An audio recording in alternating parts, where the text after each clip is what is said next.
Hello students, today we will continue our first chapter with the law of chemical combination. What is the law of chemical combination? In the what way?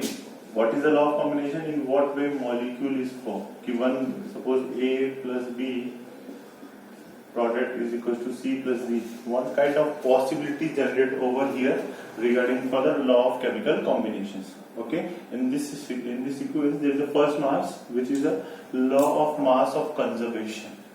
Law of mass of conservation. What did he say?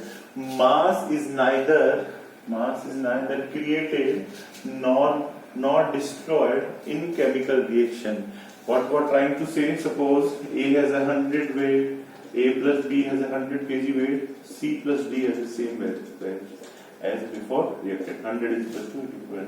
100 mass neither be created nor be destroyed. It always convert from one form to another. What is the total mass of reactant in before chemical reaction equals total mass of product of chemical reaction. Look at over here. Hydrogen has a gram atomic mass is 4. Oxygen has a molecular mass is 32. So H2 is 36.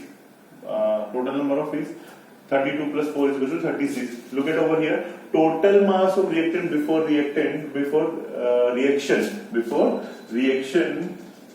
Total mass of the reactant before reaction. Total mass of the product after reaction is always remains same. It is not like this. It is always going anywhere else. It always suppose CaCO3 has a 100 molecular mass. Ca has a 56. CO2 is a 44.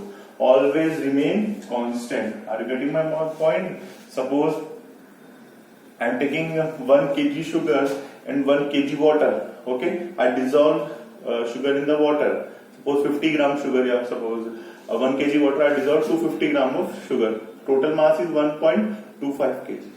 So mass neither be created nor be destroyed. It always converts one from to another. What is trying to say? Okay. Are you getting my word? Sir, please explain what happened when condensation take place. One student asked me what happened when the condensation takes place. If I am in reaction, the water is vaporized. In the vapor phase, if we collect all the vapor, it mass equal to the liquid. Suppose ice is over here. I given the temperature, it is a convert in the liquid phase. Okay, but mass is always remain same. It neither be created nor be destroyed. Either it is change its physical appearance also. It either in solid phase, liquid phase, or gaseous phase. Are you getting my point? Law of mass of conservation. Okay. Next, law of definite proportion. Next law is, what is the law of definite proportion? Different sample of a pure chemical substance is always contain the same proportion of the element by the mass. Look at it here. H2, I have given the example of one here. H2. Suppose what is the ratio? 2 is to 16. Okay. What happened? 1 is to 8. 1 is to 8. I am taking 10 H2 molecules. 10 H2 molecules. What is the ratio? That is 20. H2 ratio is 20, and oxygen ratio is 16. 160. Okay, if I cancel out, they remain 1 is to 8. Okay, are you getting my point? What I'm trying to say? Law of definite proportion. Suppose I'm taking the 100 molecules, 200 molecules, 500 millions of molecules are over here, but they always add in a definite proportion. It is not means that number of molecules are more, number of molecules are less.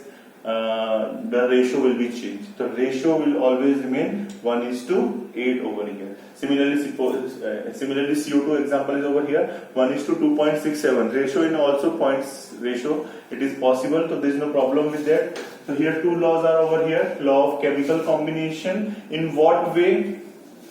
If a molecule is combined, the masses remain always constant. Law of conservation of mass.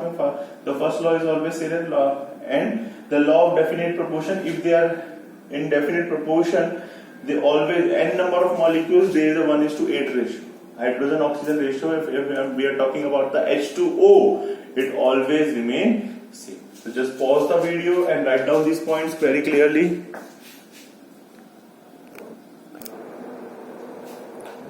Okay, students. What is the third law? Law of multiple proportion. What is the meaning? Try to say, suppose A is combined with X and A is combined with X3.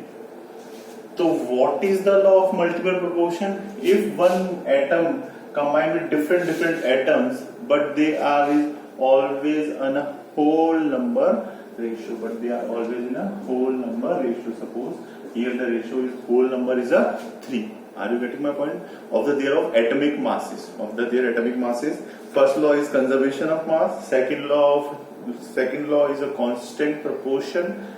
And third law is a multiple proportion. If same atoms different combined with a multiple proportion, it is the always whole number. Look at over here. First of all, statement. Look at over here. If two elements combine in different ways, if two elements A is combined with X and A is combined with X3, in different ways to form different substance. Here AX is formed. Here AX3 is formed. Combined with different substance. Then masses of one element that combine with fixed masses of other element are in the ratio of the small whole number. What happened? If their masses are combined, they are always in the ratio of their whole number. Okay, are you getting my point? What I am trying to say with the statements? Look at over here. NO and NO2. What is the molecular mass? And you know what is the molecular mass? It is the sum of, I am explaining you after this topic. You know, nitrogen in lower standard you have studied. Nitrogen has a 14, oxygen has a 16. Okay, then the ratio is 7:8 molecular masses. And next, nitrogen is a 14, oxygen is a 32. They are in the ratio of 7:16. Okay, what is the multiple proportion? If I am taking the ratio of NO molar mass ratio upon NO2 molar mass ratio. Are you getting my point? What I am trying to say? Just note down this point very clearly.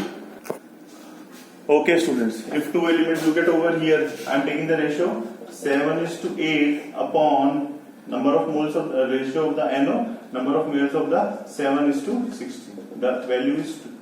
So they are in the ratio of the. They look at the statement. Where first of all we are understand the statement after the example.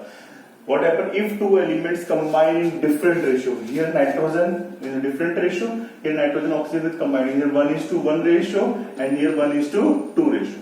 Okay, form different substance. Then the masses of one element that combine with a fixed masses of other element. Masses of one element combined with the masses of fixed element are in the ratio of small whole number. This one is a fixed, this one is a variable. This one is a fixed, this one is a variable. Are in the ratio of small whole number. I am taking the masses of their ratio. What is the here whole number is? Are you getting my point? Law of multiple proportion.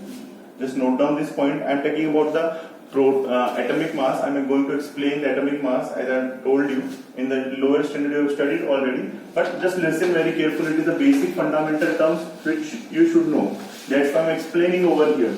Okay, let me explain. I am explaining further. This is what is atomic mass.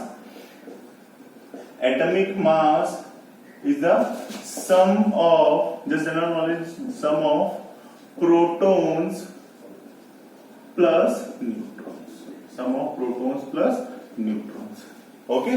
In the nucleus, where is the, what is the, look at over here. In the nucleus, there is a proton, neutron, and electron is always circular in orbital path, which you have studied earlier. Okay. Atomic number. I am explaining all the things. Atomic number. What is atomic number? Atomic number represented by, which is equals to number of protons. Okay, number of protons. It further come in the chapter. Okay, proton is a positive charge, neutron is a neutral charge, electron is a negative charge which rotate in the circular path. Okay, are you getting my point? What I am trying to say? So what is atomic mass? Proton plus neutron. Here I am writing nitrogen. Nitrogen has an atomic number 7. 7 protons plus 7 neutrons is equals to 40. Okay, oxygen. What happened with the oxygen? 8 protons plus 8 neutrons, which is equals to 16. So atomic mass is the sum of number of protons and number of neutrons. Generally, I'm explaining you have already studied in lower standard also, but I'm explaining this thing. We are usually writing this way. X is like over here. Here Z is come here, and here atomic mass is come here. Are you getting my point? Look at over here. I'm writing the nitrogen 714, oxygen 816. Am I clear? What is atomic mass? What is number of neutrons? What is number of protons? Electron has a negative charge, proton has a positive charge, and mass is a sum of protons plus neutron. It is always considered in the nucleus. It is a basic fundamental. That's why here they are taking the ratio 7 that I am explaining regarding for this 14 plus 16, 14 plus 13. Okay? Are you getting my point? So we have what we studied today. What is atomic mass? Basic fundamental terms in the law of conservation of mass. What happened after and before reaction? The mass neither be created nor be destroyed. It always convert from one form to another. One thing is that already suppose example is very clear. A plus B is equals to 100. Whatever C plus D is always remains same. Either H2, I am taking the example of it in the solid phase. It is always in the ratio of the liquid phase. Water molecules also liquid phase in the. They are always, suppose 100 gram is there, 100 gram is liquid also over here. It is not changed. It is in the solid to liquid. Mass is varied. No, density may be varied. You know what is density? Density is the mass per unit volume. I have already explained. The second law is what we have discussed already. Law of constant proportion. Law of fixed proportion. What? Suppose H2O, we have taken the example. They are always 1:8 ratio. 1:8 ratio. If we are taking n number of molecules, they also remain constant. Okay. And next law is law of multiple proportion. Here we are taking the example. They are always in the whole number. Okay, students. Today, and I am explaining the atomic mass, protons, neutrons, electrons. You know what is the charge of electrons? Just write down this point. Charge of electrons. 1.6 into 10 raised to power minus 19 coulomb. ठीक है? 1.6 into 10 raised to power minus 19 coulomb. This is the basic fundamental. It will definitely come. What is the mass of electron? Mass of electron Me, which is 9.1 into 10 raised to power minus 31 kg. Just learn these points, basic fundamental units, which you should be know. Okay, student. Today's lecture is over. All the best. Just do your study at your home. Thank you so much.